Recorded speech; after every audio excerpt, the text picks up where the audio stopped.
Hello, it's your girl Milan Salon the Donna. You know what's going on.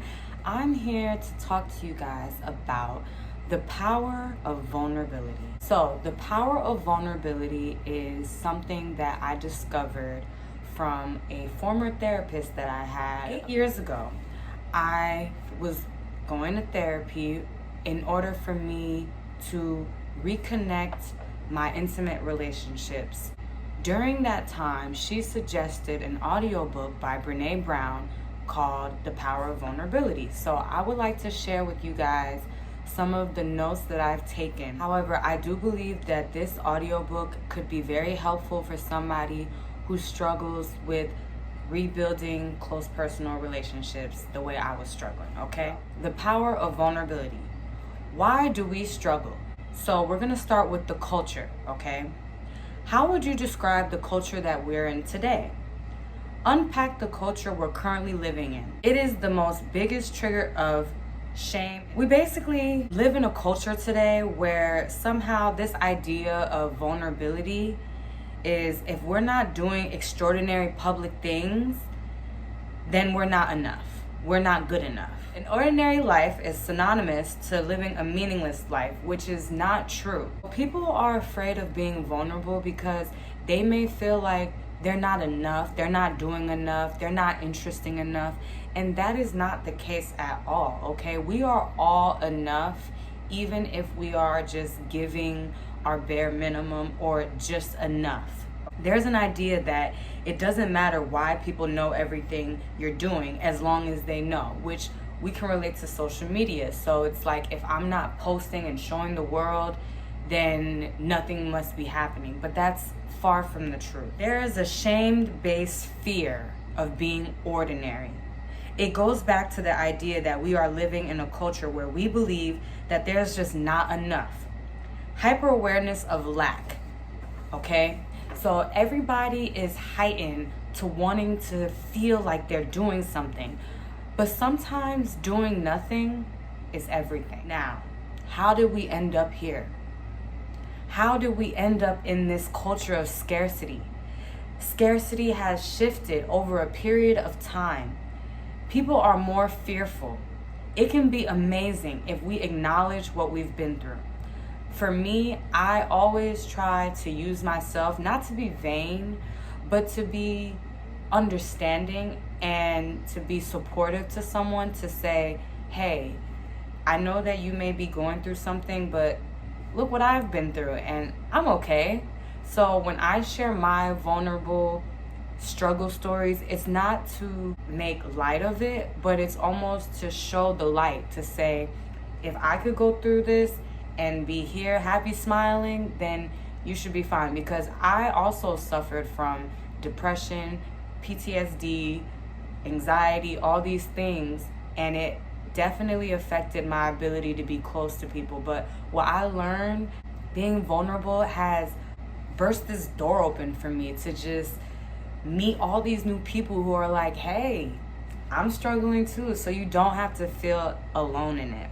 Everything that we see today is really about fear. We are tired of being afraid and having the conversation of what we should fear. We're ready for a new conversation, but we're not going to get there without conversations about vulnerability and shame. I know that I have definitely struggled with shame and I've struggled with vulnerability. However, I think today I am doing a lot better with being open and vulnerable, and that is why I'm encouraging you guys to do it as well, no matter how much fear you have about the idea. You will be surprised how much transparency and vulnerability can free you. There are 3 elements that exist. 1, shame-prone culture. Scarcity seems to thrive in a shame-prone culture. We are a shame-based culture, not ashamed of who we are, but what we use to shame. So we are using shame as a weapon, and that is what silences people. For example, when I was homeless, a lot of people wanted to shame me for that, to say, oh, you're going through this, so I'm gonna treat you like this, which made me feel like I should just run and hide into a corner. But where am I to hide if I'm homeless? So I had to understand that this is a shame-based culture. You want me to feel shame because I'm dealing with the circumstance that I can't change? The problem is not me.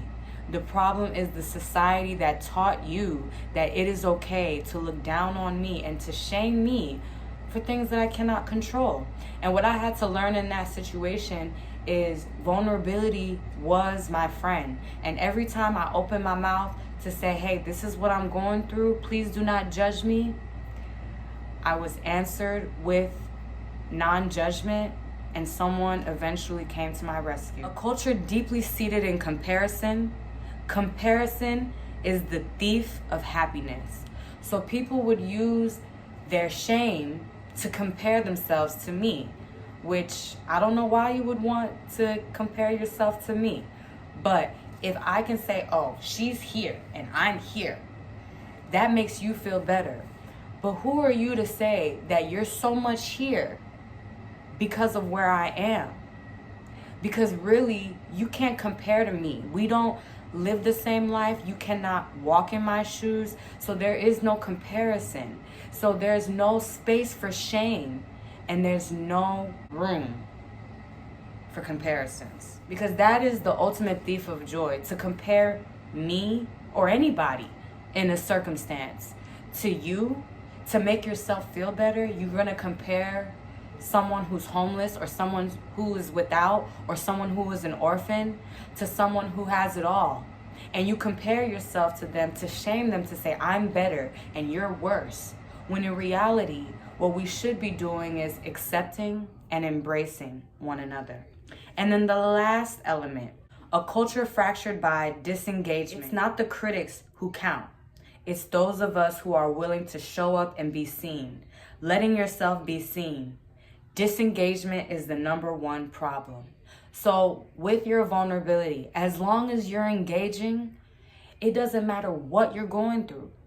As long as you are taking the courage to engage regardless and show up for not just yourself, but for others, then guess what? You are embracing the power of vulnerability.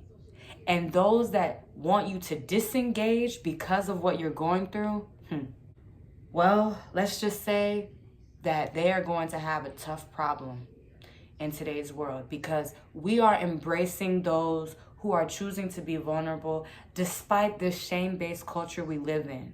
And those who are letting themselves be seen in the face of adversity, like I have done, they should be celebrated, because it takes strength and courage to be vulnerable when you are going through such a very difficult time. And so I just want to leave you all with this message. Please take the time to open yourself, to be comfortable with the idea of being vulnerable. Do not let shame silence you, and do not let anybody's comparison stop you from being seen or from going after your dreams, okay? My name is Mahotiere. Some of you may know me as Milan Salon the Dye, and you know what's going on. I'll be back with another lesson where we will be talking about talking to win, okay? So thank you guys so much for watching this video. Please subscribe, and I will see you on the next one. Until next time, America.